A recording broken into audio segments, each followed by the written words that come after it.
Welcome, everybody, to this webinar as part of our Development Studies Week. And this webinar, as hopefully you will know, is focusing on our International Education and Development course. And delighted today to be joined by Dr. Nimi Hoffman as our academic here, who's going to start by giving you an overview of the course and give you more detail about the modules involved on the course, how we're taught, and just all the details you need to know from the academic perspective. And yeah, we also are very lucky to be joined by four of our recent alumni who studied on this course. And once Dr. Hoffman is finished with their side of the presentation, they're going to be able to share their experience about what it was like to study on the course, what they got up to while they were here on campus, and also how they're using their education and development studies course now, since everything they've done since they've left Sussex. Please, during the webinar, feel free to drop any questions in the Q&A box. Also, it's nice to know where people are joining us from, so you can also just leave your name and the country that you're currently based in. But if you have any questions, whether it's more academic or more about life on campus and more the student experience side, please put them in. And hopefully we'll have 5 or 10 minutes at the end of the webinar to discuss any questions. So that's all for me from now. I'm going to hand over to Nimi, and as I said, is going to give you an overview of the course. Okay, fantastic. Welcome everybody. Can I just double check, Kevin? Can you see my screen? The screen. Yes, I can. Okay, fantastic. Yeah, so as Kevin said, I am an assistant professor in international education and development. And I convene one of the core modules on policies and practice in international education and development. Just a bit of background about me. I'm from South Africa. And over the last 6 years, I've really focused doing research in East Africa, specifically in Somalia and Ethiopia, focusing on issues of indigenous knowledge, climate change, and environmental education. I also work on issues of education financing, and fiscal sovereignty, policy sovereignty, and democracy. So that's a little bit of my background and my interests. And perhaps I should just add that a lot of the work that I do is some of it is research within the university system, but a lot of it is research outside of the university system with government actors and particularly with civil society actors as well. Okay, so let's see if this will. Aha! Here's the welcome screen, and it's just an indication of all of the different nationalities and languages that we often have in our MIED at Sussex. Often we have up to 20, 25 different nationalities present at any given time, and it is a fantastic. Um, kind of resource for people to draw on in terms of getting to know each other, getting to understand different contexts, different knowledge systems, different ways of seeing the world, different ways of understanding the world. And that's one of the things that we really treasure about this MID. Okay, we at the Centre for International Education are part of the Development Studies cluster at Sussex. And the Development Studies cluster has been ranked number one in the world for the last 10 years. So this is just the ranking as it currently stands. Um, and our focus centrally is on education at an international level. But I'm sorry, I'm just going to make this a bit smaller so you guys can see. Whoopsie. Um, how am I making this? But we really focus on societies that are in the global south. In other words, societies that were formerly colonized, and that are really grappling with a kind of a post-colonial dispensation. And our aim is really to contribute to international, national, and local debates about policy, practice, and global relations. And we're very much focused in terms of our research and teaching on issues, one, on conflict. education both as a contributor to conflict, but also as a way of potentially addressing the deep drivers of conflict. The second is on refugees, education for refugees and people who are forcibly displaced by climate change and by conflict, and also, in fact, by economic distress. And then we also examine issues of identities, gender, race, indigeneity, class, caste, and so on. And then a fourth important strand is focused on environmental education, or what we describe as education for planetary justice. And then finally, we have a strand focusing on the governance of education systems. Okay, so who teaches the MID? The conveners of the module are Dr. Gunjan Wadwa and Dr. Birgul Kutan, and our coordinator is David Morris. And in fact, these will be the email addresses at the end of this presentation. So if you want to find out more about the module, then you can write to Dr. Gunjan, Dr. Birgul, or David to find out a little bit more. I should say a little bit about who they are. That might be helpful. So Gunjan is from India, and her research background is looking at Adivasi communities in India. So people who are defined as so-called tribal peoples in India, first by the British government and then by the post-colonial Indian government. And these are people who really see themselves as indigenous, as facing a great deal of like stress and difficulty within a kind of a rapidly changing Indian context. There are people who often see themselves as having come from forests or from mountains, being very close to ecosystems. And then as those ecosystems are destroyed, it also threatens their ways of being in the world. So Gunjan has really focused on education systems and programs that support Adivasi communities in India, and looking at their struggles and the ways in which that intersects with issues of gender, race, caste, and so on. Dr. Birgul is from Turkey, and she is of Kurdish extraction. And her focus really is she's a feminist and very deeply involved in social movements in Turkey and in the region beyond that, and has been involved for the last 4 years on a kind of a tricontinental social movement project looking at social movement learning in Colombia, South Africa, and Turkey. So really thinking about education outside of schools and universities, and in the deeper sense of what it means to become a human being and how we share our humanity with others. Yeah, they're both wonderful, very kind people. So if you have any questions, please, please, please do email them. Um, okay, and then there's the rest of our team. There's me. I've already told you a bit about myself. We have Professor Barbara Croissant, and her background is really thinking about feminism, gender, and post-coloniality, and also anti-colonialism or decoloniality. So she's done an enormous amount of work on this issue, most recently in Nigeria. Then we have Professor Linda Morris, who has dedicated her life to the issue of refugee education, but particularly refugee education in the global north. So she's done work in many other parts of the world, for example, in Jordan, but her focus has really been thinking about refugee education in the global north, and specifically in the UK, and thinking about how refugees are supported within an increasingly hostile political environment.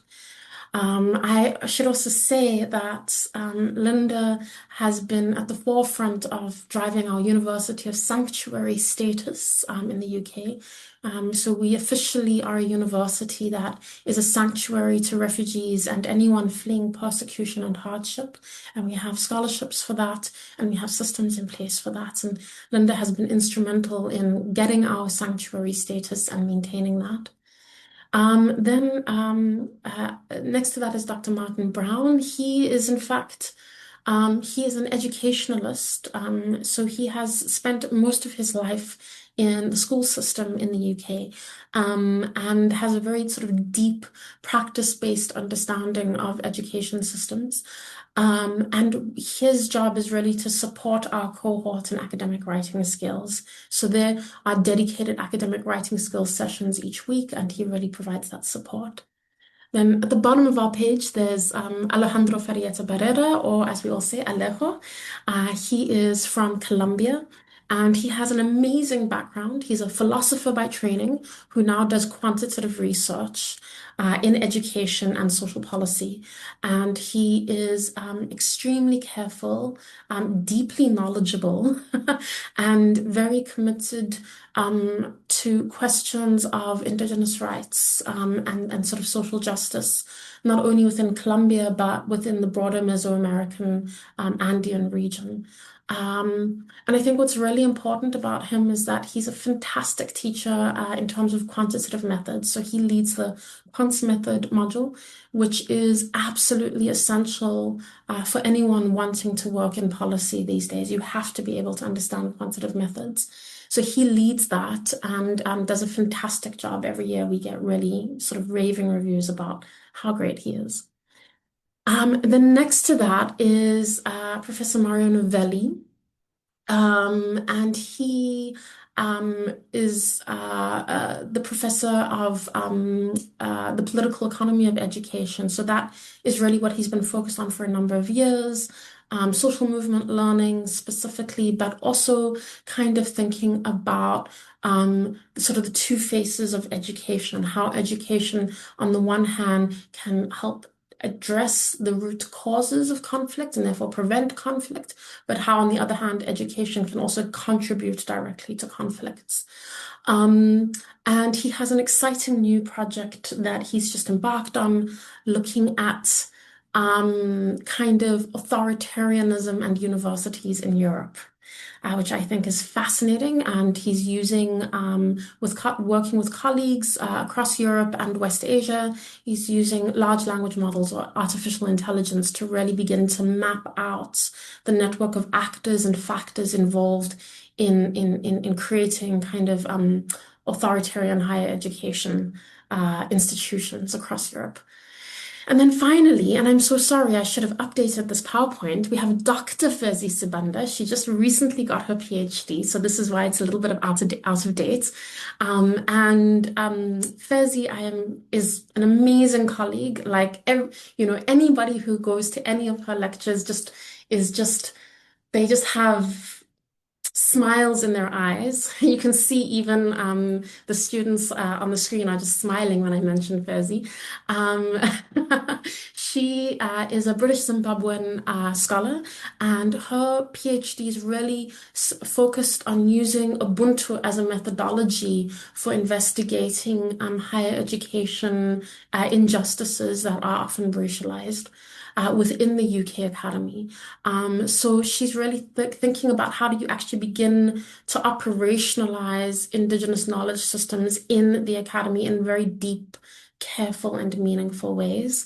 And she does a range of teaching on the MIAD, as well as the Masters in Childhood and Youth Studies.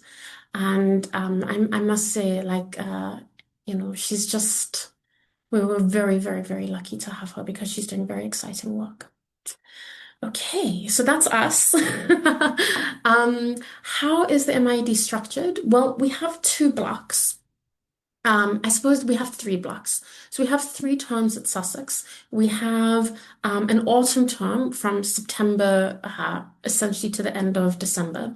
Then we have a spring term from the end of January through to May. And then we have a summer term from June to August. And in the first term, which is the autumn term, this is where you have to do your core module. So this is the modules on policies that you would do with me. It's the modules on theories of education that you would do with Barbara. And then it's a module on methodology, research methods, which continues throughout the year. And that is convened by Gunjan. In the second block, which happens from the end of January onwards, this is where you choose your options. So you're going to take two specialities, and I'll talk a little bit about those specialities shortly. And you focus only on those two specialities, but you continue to do research methods as a core module.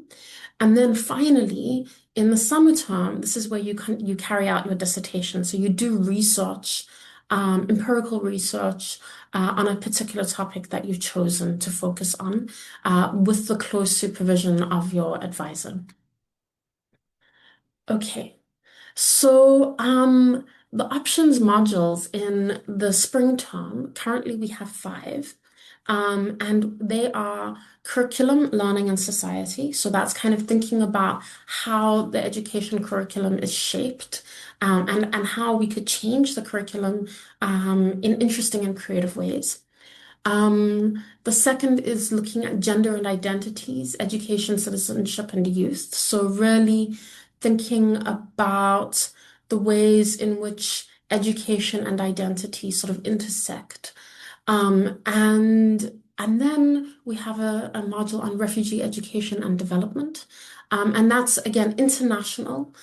So for example, this year we were very fortunate because we have a number of students who come from contexts where there are either high numbers of refugees or internally displaced people within the society, or they are themselves refugees. And so it has been extremely important for the students to be able to learn from each other, as well as under the guidance of Linda, who spent her life really thinking about this question. We also have a module on quantitative analysis in international education. So education systems are very specific and they require very kind of specific ways of analyzing the data because it's structured in a particular way, like within a school, and then it's sort of within a district, and so it's sort of hierarchical data. And so learning how to do that analysis and learning how to understand that is so important, especially because economists are generally the people who decide what education systems look like. So the main people who kind of shape education systems these days are economists. And if you can't understand the language that they're using, they're going to cut you out of the conversation. And then finally, there's a wonderful module on the global governance of education and conflict. And again, like I said earlier, I'm really looking at these two faces of education. Although our wonderful, wonderful former MIAD students are here, and so they can tell you a lot more about these modules. Okay, some dissertation topics. I'm just going to make this small so you can see properly, but teacher retention policies in Mexico, street cartographers, understanding the spatial realities of street children in Kathmandu in Nepal, supporting Kenyan teachers in adopting an alternative method to corporal punishment, the right identity for me, working class graduates' experience of higher education in England, towards the understanding the education of internally displaced persons in Nigeria, and then Youth Agency for Peace. So that just gives you a taster of some of the kinds of topics that students are working on. I should probably add, like this year, some of my students are working on things like one of them is looking at like young women in higher education in India and how they become politically active and politically conscientized within the university system. And another student of mine is looking at the US kind of system of sending young people out around the world to teach English through a kind of sort of a civic education program, and trying to understand how they kind of reconcile their role within that system. So there's lots of very interesting things that our MID students do. And I should add here that because people come to the MID with some kind of background, typically in education, they also have very kind of rooted real world understandings of education. And so the kinds of questions that they're asking are often really deep. And I cannot stress this enough. Students learn so much from each other. That is one of the kind of most important elements of the MID. Like, okay, your teachers are important, but more important even than that is the knowledge that you bring to the MID and the way in which you learn from each other, and that cannot be replaced at all. Okay, so how do we teach? Our teaching is very interactive.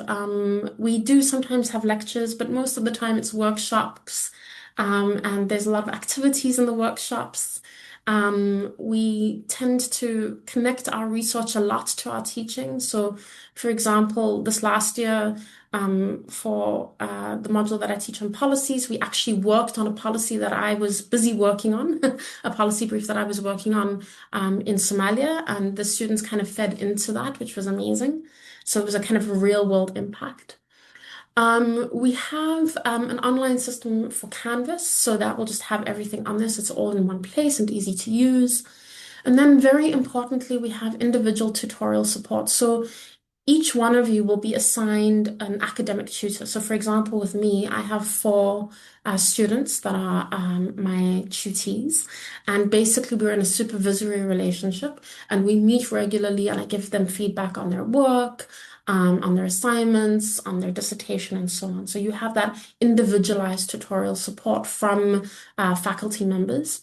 And every faculty member within the center gives that support. So you will either get Professor Mario or Barbara or Fezi or Alejo or myself.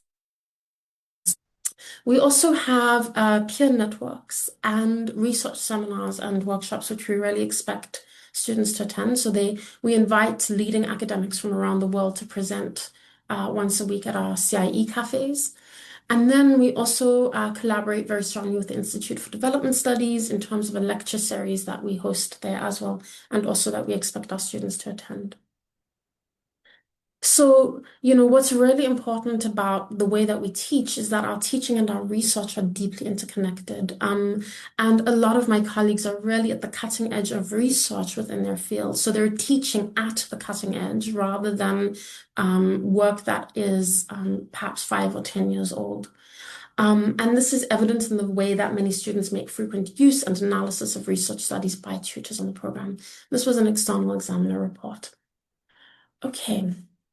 So some of the skills that we get, or that are shared within this degree program, is a kind of a critical understanding of key theoretical and conceptual issues in education and development, challenging taken for granted ideas and common sense views, the developments and articulation of personal position on the key issues to a wider audience, and then really having key skills that will lay the foundations for your career. So I'll give you some examples.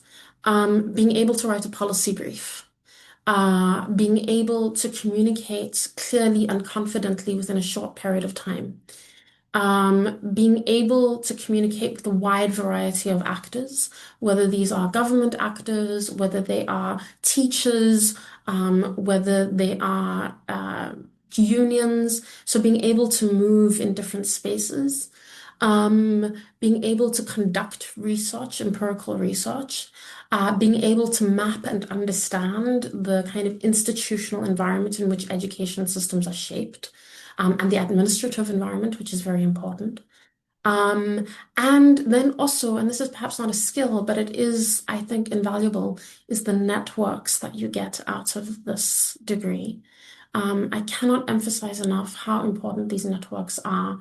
And perhaps they will be the most important thing. You can get a skill at any point, but the networks are irreplaceable and will serve you very, very well later on in life.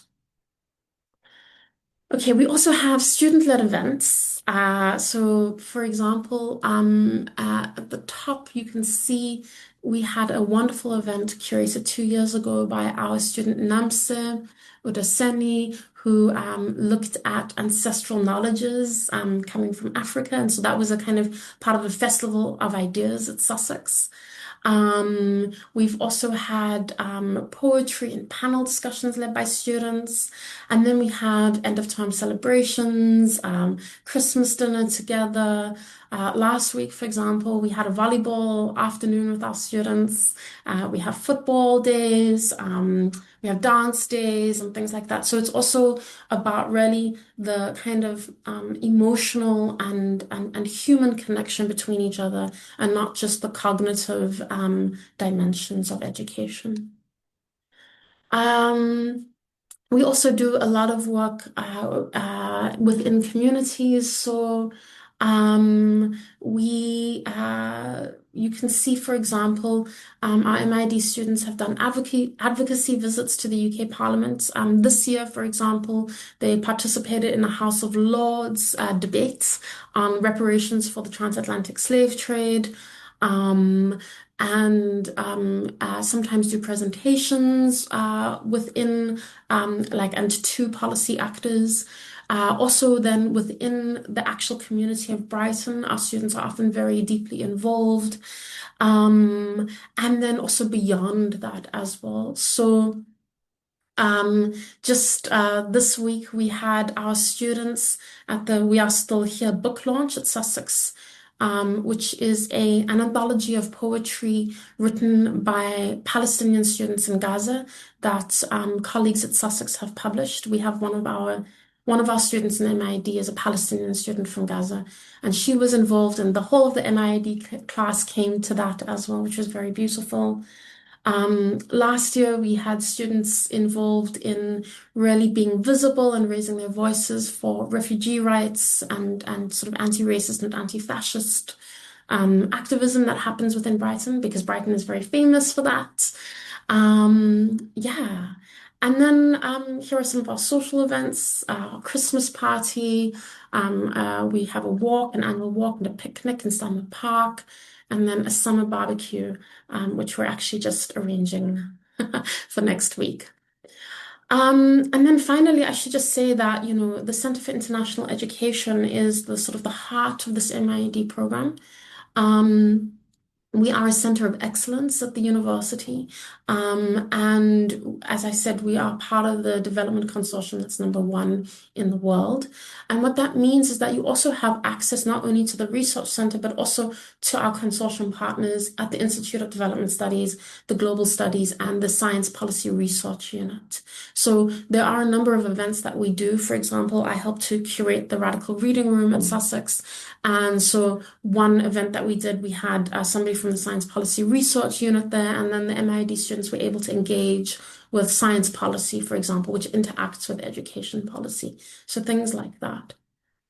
Um, so the research themes that I mentioned a bit earlier on, coloniality and education, education, conflict and displacement, global education policy and the politics of governance, just learning, looking at teachers' curriculum, pedagogies, and literacies, education for planetary justice, and then critical higher education. Um, and then in terms of life after Sussex, our students have gone on to do work in a range of areas.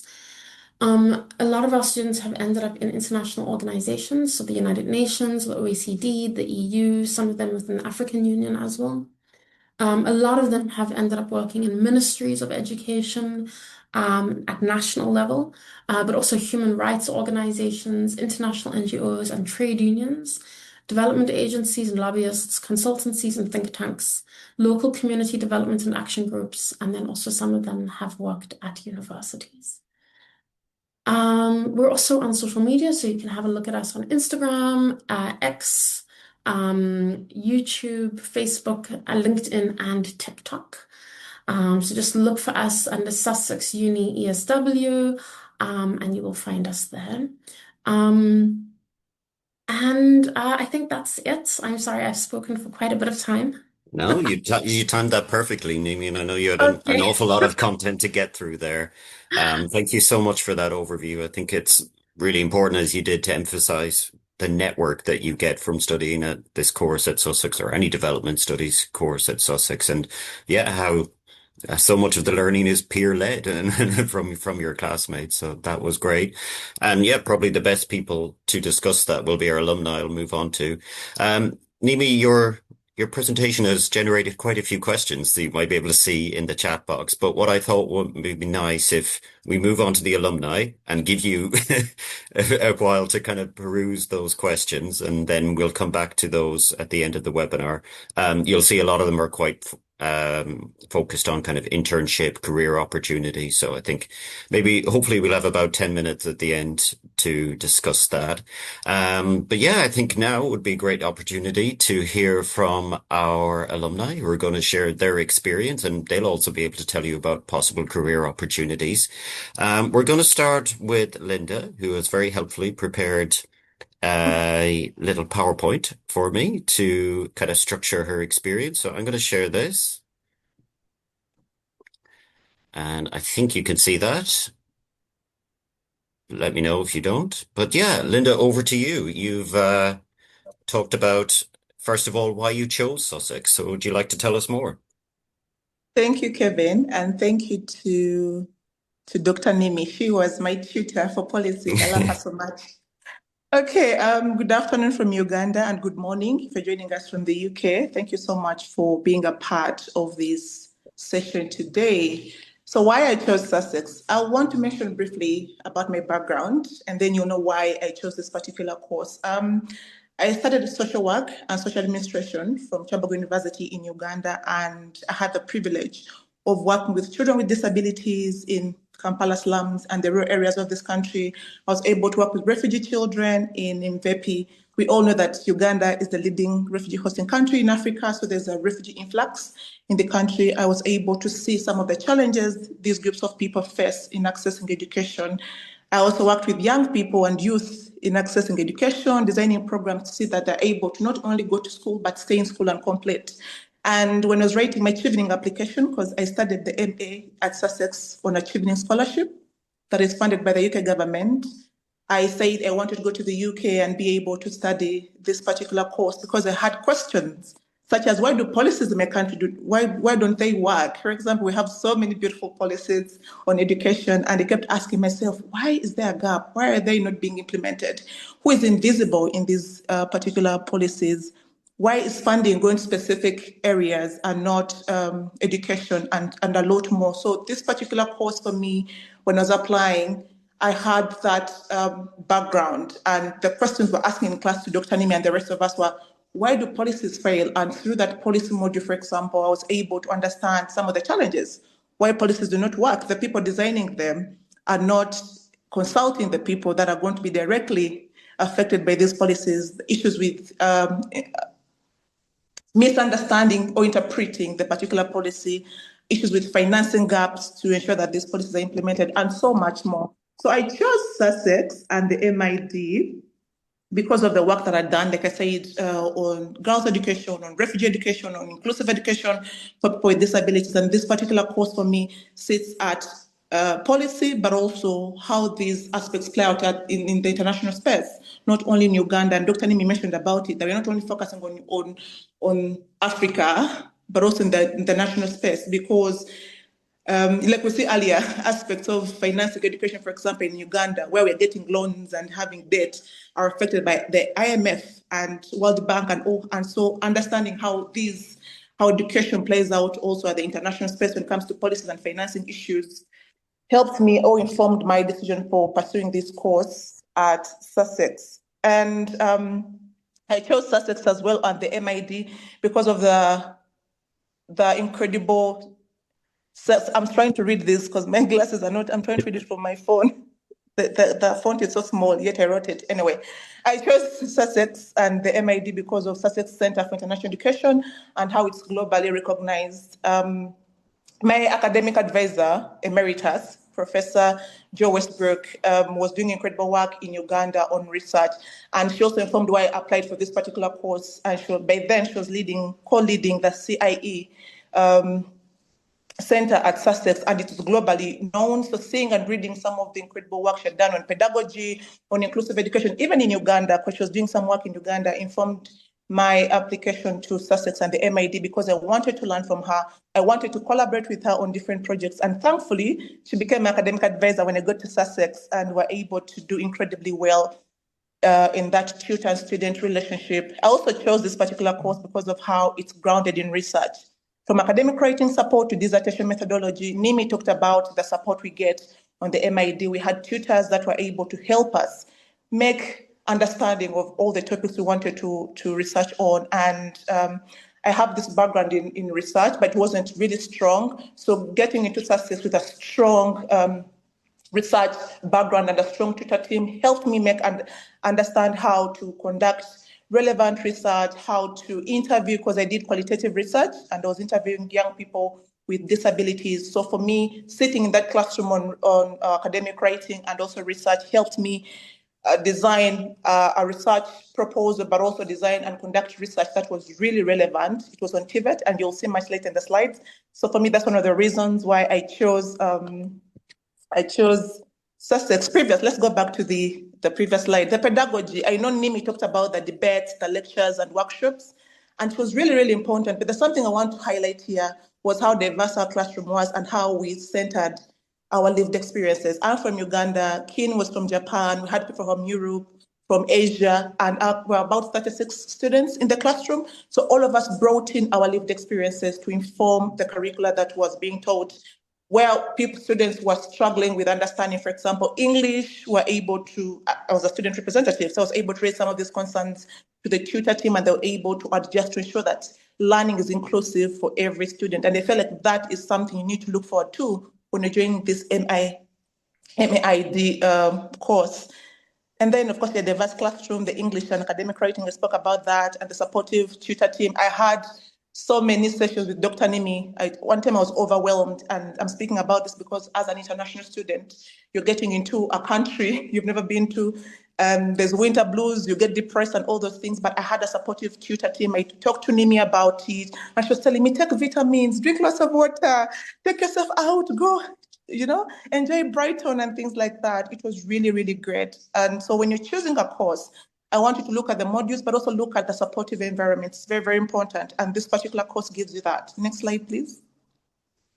Yeah, thank you, Linda. Just to say, if you could wrap this up a little as quickly quickly. as you can. Sorry, just so as the other two alumni can speak and we can get to questions. Sorry. Okay. Sussex. Why Sussex? Whew. Sussex is one of the greenest universities. Yes, one of the greenest universities in the UK. There were so many trees, like you can see in Kevin's background. There were lots of trees. You can sit and chill and enjoy the beautiful weather. But also as a student representative, like I said, Sussex creates this opportunity for you to lead, to participate in the Spirit of Sussex Award events. It could be co-curricular activities, it could be sport, it could be organizing events on campus. You saw some of the slides that Nimi shared. I featured there. I organized the CIE Cafe and facilitated a session there alongside other MID students. I won a grant from the Students' Union to organize a One World Week event that brought together different students and stakeholders of the Sussex community to talk all things education. We had refugees share their experiences and collectively build this voice of advocacy for education. I was able to network. We had the Children and Commonwealth networking events, monthly get-togethers, where I got to network with different students on campus. And one thing I need to emphasize is how beautiful and strong networking is important. And Sussex, being an international university, a diverse and inclusive university, you get to network with different people, not only in your cohort or the MID, but also the wider Sussex community, which is really, really important. Next slide, please. I think this must be the most important slide. Okay. On how the MAID plays out in real life. I'm trying to adjust my phone. Currently, I work as a consultant with Girl Rising. It's a global organization working at the intersection of education and gender, and I'm supporting their programming in Uganda, helping them organize events, but also review some of the policies they're having to ensure that, again, the most marginalized groups of people are not excluded in their programming. I also started a community-based organization in my country called Tujifunze Africa Foundation, and it's supporting girls and people with disabilities to access education and stay in school. And then where policy now comes in is this year, during the International Education Day, I was invited to UNESCO in Paris, and I spoke about the importance of young people in co-creating education at that level. So I was reflecting on and borrowing some of the lessons from the policy lectures and workshops we had with Nimi to inform some of the policies that UNESCO is is doing in regards to engaging young people in education. And then, of course, I'm part of UNESCO's Global Youth Network that is currently thinking broadly about the Agenda 2030 and beyond. What do we do? Where do we want education to focus and look like after 2030? So I bring in insights from the MID, asking again questions of financing, who's being left out, where the global south, and aspects like that to really inform policy development, financing, and other conversations at that level. Then, of course, my research, how the MID shows up in my work. My research dissertation was on access, inclusion, relevance, and the experiences of young women with disabilities in my country. So it informs, again, the kind of programming I do for young women with disabilities in my country. But also I intend to turn this particular research into a program, and I'll be pitching for funding from different stakeholders, but also write a policy brief around this from this research to inform programming on TVET or policy development on TVET in my country. And of course, education policy, the policy module gave me the frameworks to speak credibly at UNESCO. I've mentioned that. To inform EU's programming, because also I'm also part of the EU sounding body in my country. So there's a lot of work and opportunities when you do this MID that you can tap into. Curriculum, I need to mention this, Kevin, before I finish. The curriculum, curriculum research and policy. So I was invited by the Uganda's National Curriculum Development Center to write and present a paper at a national curriculum conference that is happening in August. And I'm going to be supporting them in their organizing of this event. But I'll be drawing insights and inspiration from my module on curriculum, learning, and society, which I scored distinction in. So for me, it's learning. Learning does not stop in the classroom. There's so many opportunities you can tap into from even the modules you'll be studying and how you can apply them in real life scenarios or at your place of work or in consultancy roles, like I mentioned, or even your own organization. If you started one like me, they inform how you think about inclusion, how you think about equity, how you think about justice. But most importantly, asking questions. My biggest takeaway from this MID was ask questions. Thank you so much, Yeah, Linda. I'm really sorry to have cut you short. We could have done a whole presentation just with you, but I do want to give an opportunity for our other alumni to speak. Boris, if you're there, would you like to share your experiences? I think it's good to start as well, just with why you chose Sussex. And if you can, I know this is difficult, keep it to about 5 minutes in total if we can. I'll do my best. Okay. Okay, So thanks. I'm actually from Brighton. I was born here, and so partially why I chose Sussex was I know the area and it's a beautiful area. So prior to joining Sussex, I worked as a teacher. And I came to Sussex because I wanted to learn about policy. I think having been a teacher working in the classroom, largely in West Asia, in countries like Iraq, I'd started to think it was kind of strange, the role of British teachers like myself in context like this. We're talking about ideas of coloniality, of what exactly we were doing, whether or not we were doing something positive, and why it was that this system was like this. The idea that my knowledge was suitable for the people of Iraq. It's kind of seemed like a strange idea.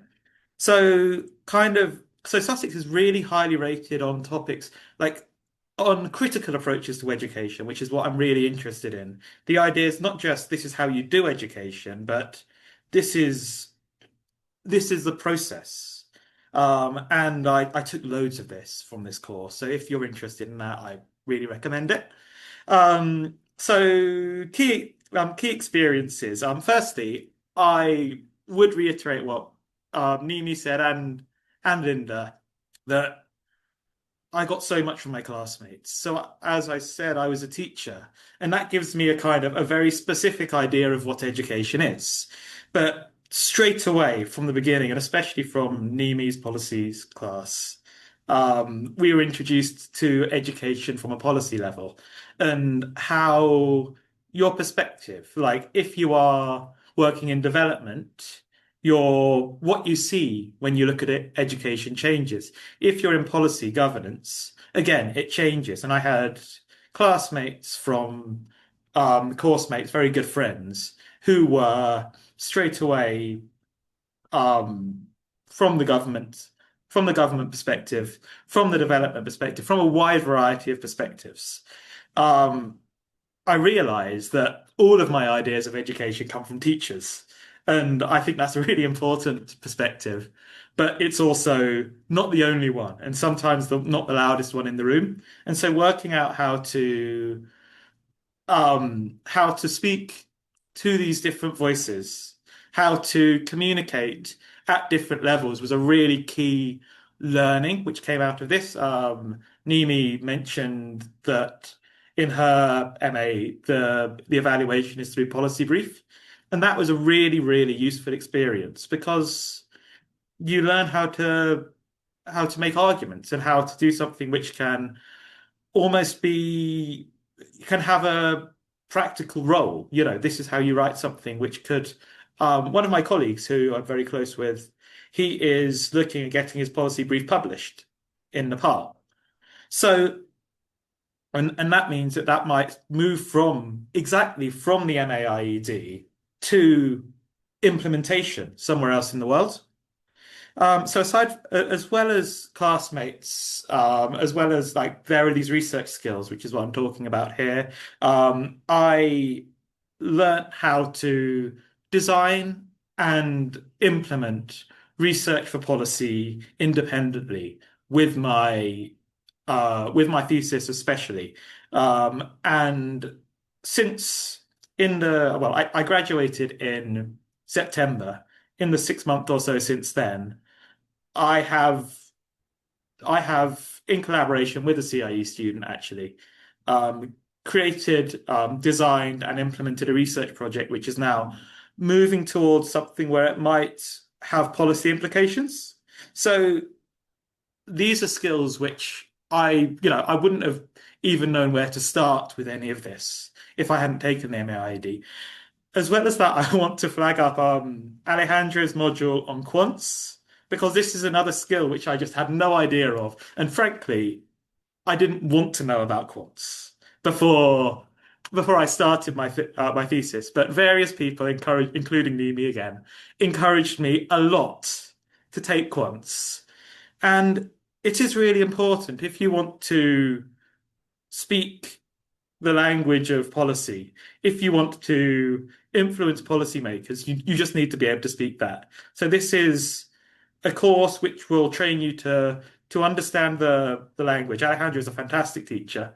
It will train you to understand how to read and produce your own materials, and also to critique them if there are issues. If you see an article, you will be able to kind of figure out where it's coming from, what the argument's trying to say, even when it's got really dense language. And also going back to, this is a course where, as there we're on the cutting edge of education theory, I think. That means that our classes are being taught with new pedagogies.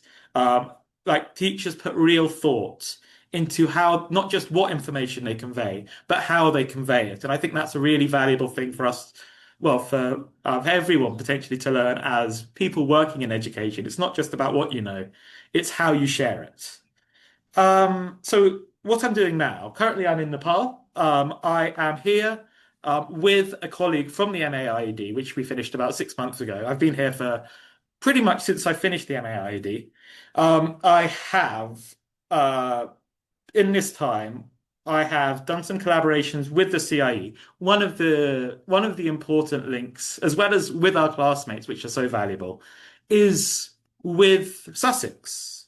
And so Sussex has, currently we are doing some work with Sussex. Hopefully, we will be doing more collaborations in the future, all around the topic of how do we integrate local knowledges within Nepal into Nepali education systems. So we are talking with local municipal governments about the policy implications for our early research. Well, we're talking to some people at Sussex, thank you, Nimi, and we're also talking to some universities in Nepal about the idea that our research has clear implications. Thank you. Thank you so much for that, Boris, and for trying to summarize that so concisely. Well done. We'll move over to Toyama. Again, if you could, because we're just running quite late now, we've got 10 minutes in the webinar. If you're able to just tell us about Okay. your experience at Sussex and maybe how you've used your degree. Okay. Okay, thank you very much. So let me take a presentation quickly. If you have any questions, send me an email in Japanese or English as well. So thank you very much. My name is King. I'm from Japan. So let me start my presentation quickly. So I was also the Sussex student in the International Education Development course until the last September. Currently, I'm working in the Japanese company in terms of the international education development sector in the ICT teacher development in Africa and Asian countries. And before that, I have the experiences in Japan and Ghana. In Ghana, I was a past JICA volunteer. And also, I worked in the rural Ghana in my first career as a volunteer. And after that, I returned to Japan during the pandemic situation. I worked in both Municipal Board of Education and the school in Japan. And also, I'm thinking about I want to work in the development field in the future. And I also had some regrets when I was in Ghana. Then I decided to go to Sussex because Sussex is one of the famous in development studies. And also in the UK, there are a lot of students across the world. Then I wanted to make a relationship with them. Then I decided to go to Sussex and in international education development course. So as my colleague and Dr. Nimi said, we have a lot of students from the world. Then we have a lot of discussion learning with them. And also beyond the classroom, we lived with them in some of the accommodation. And also it was a very hard journey for me to think logically and critically. And also I had some of the experiences in Japan and Ghana, and I committed and focused in Ghanaian context in some of the essay and my dissertation. And also Boris and Linda said, Brighton was marvelous and lovely places, beautiful nature surrounded by the very beautiful hill and in Brighton Beach and a lot of cafe, Brighton Stadium and running friendly place, diversity town. And also I was so happy to spend with my lovely flatmate. And this is one of the key words in my study whose knowledge is being behind. We have always approached education with an underlying awareness of coloniality. That was a very, very important words in my Sussex journey.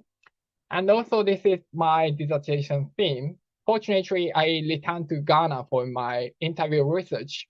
And also I focus on teachers, duality of teacher agency. That this was my theme of dissertation. Unfortunately, it's been 6 years since I left Ghana. I could meet my past host family in Ghana as well. And after graduation, I started working in the international education and development field. Then I'm now assigned in Africa and Asian countries projects. From next Monday, I will visit Rwanda again. Then I committed to teacher development in Rwanda education with the Ministry of Education with ICT or AI. And also, as I told you, Sussex has a lot of strongest community across the world. I could meet Boris and other colleagues in Nepal and Bangladesh as well. Then thank you very much. This honored opportunity for me to reflect my Sussex journey and also hope to enroll the future student in the Sussex. Thank you very much. Thank you, Toyama. That was very useful. And thanks also to Linda and Boris. And I'm sorry to have rushed you through your presentations. As I said, we could have probably done a whole webinar just on your experiences and how you've been using your degree since. But we do have quite a few questions. And thank you, Nimi. I see you've been answering some of these as our alumni have been speaking.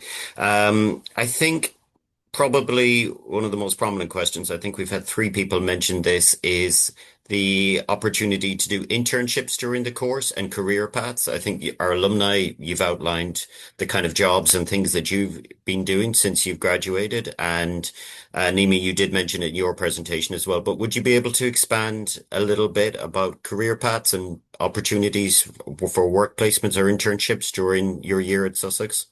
Yeah, definitely. So I think it's a really important question.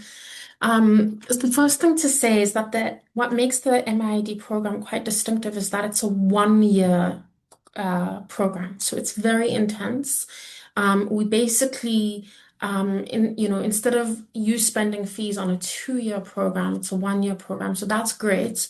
But what that also means is that there's not very much time for placements during the year. I think all of the alumni can talk about how hard they worked during the year. So what we do instead is we connect students with organizations like UNESCO, some international NGOs that we work with, human rights groups, unions, and so on,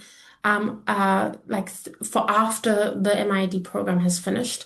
And also, we sometimes, and I think increasingly, work with students so that if they want to do a piece of research for their dissertation, which is over the summer break, they can work with an organization that we have relationships with to do that research for them. So if there's a piece of research that they need, you can work with the organization. It's not a formal internship, but it is the creation of a relationship that can sometimes then open up doors for other kinds of work after that dissertation has completed.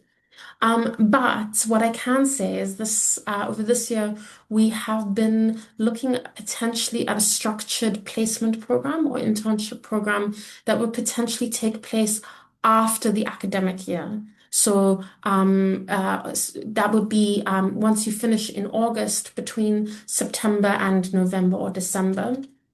And we're really excited about this, and we can keep you updated as we make progress. I can't promise that it will happen next year exactly on that time frame, but that is what we're looking at the moment. Those are our plans. So I'll just repeat that. It is the potential to work with organizations in conducting your research over the summer break. It is the introductions to organizations after you've done your MIAD. And then there is the potential for a formal structured placement system that we are hoping to put in place for next year. Thank you so much, Nimi. And as I mentioned in the chat box, if you click on our course page and go to the careers tab, there's some really helpful information there about what our graduates have gone on to do, the kind of roles they will do in the sector, also the kind of transferable skills and knowledge that you gain from this degree and how that can be possibly applied to other careers outside of development and education as well. There are lots of other questions, but they're quite specific, I think, and perhaps I don't think we're going to have time in the next 2 minutes to really address those. Nimi, would it be okay for students to reach out to you directly? I don't think some of those questions aren't really maybe appropriate for you personally as well. It may be that your colleagues might have to address some of them, but Yeah, is it okay for people? definitely. Okay. Let me put my email address in the chat box. And I was actually just thinking, Kevin, I was thinking whoops, sorry, there's an error in that. Give me 1 second. Now let me put that in again. And I know some of them have left their email addresses, which is very helpful and very kind of you as well. Fantastic. Yeah. So we could actually reach out Kevin, if you're able to save this chat afterwards, we can then reach out afterwards. Yes. Hi, and thanks for coming.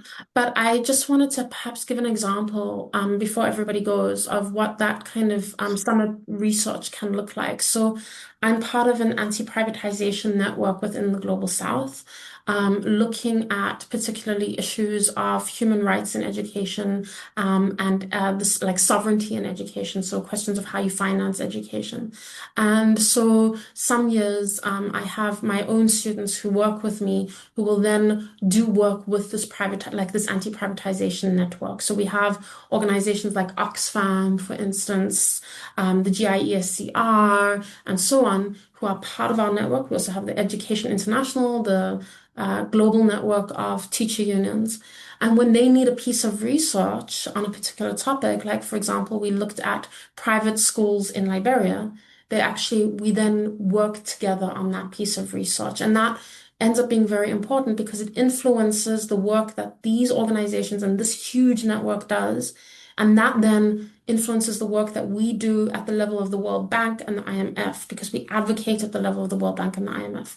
So this is an example of how you end up being involved in very high level policy discussions and debates, but rather than being an insider of the IMF and the World Bank, we come at it from the perspective of those who are sometimes not very well served by international financial institutions.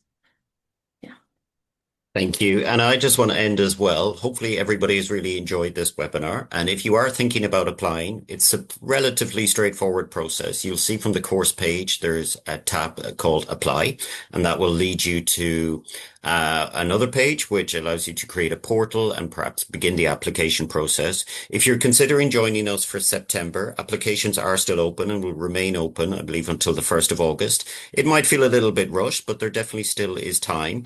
And of course, we would also be happy to discuss an application for further ahead, perhaps in September 2027. As I mentioned at the start, I work in the international office, and my role is to help students with their application and answer questions around accommodation, scholarships, entry requirements, all the practical elements. And if you click on the link here that I've just dropped in the chat box, that will introduce you to myself, but also my colleagues in the international office, because we are all responsible for certain regions. So if you have a look at that page, find your region, you'll find the relevant international officer that you can reach out to if you want any support with your application. So, okay. It says can't send the link. I just put the link. Can anybody else see the link that I've dropped in the chat box? Yeah, I wonder if I think I just sent it to hosts and panelists. Let me see. I need to do it again to yeah. everybody. Okay. Okay, so now you should be able to see. And just Sorry, Kevin, I put in some answers to the students' questions, but I don't think I have permission to share with everybody. It's just sent to hosts and panelists. okay, Would you right. be able to just copy and put it in for the whole group? Yes, exactly. I can send this later in the chat. And this webinar has also been recorded as well, and anybody who's on it will be sent a link to that as well. So Nina, I'm just dropping your email address, and that has definitely gone to everybody, I think. So the link to, as I said, all the international office team should be there for everyone to view, and now Nina's address, and I think our alumni's addresses there should be available for people to view. Okay, well, we've run over, but thank you, everybody. I think that was extremely valuable to hear not only the academic overview of the course, but for our students to share their experience. As I say, sorry, that was a little bit rushed. We had an awful lot to get through, but please reach out to any of us if you have any further questions, and especially if you're considering applying. But okay, well, thank you for everybody, my co-hosts, and for everybody that attended today. And hopefully see some of you soon one day. Okay. Bye-bye. Bye-bye, everybody. Yeah, thank you, Toma and Linda and Boris.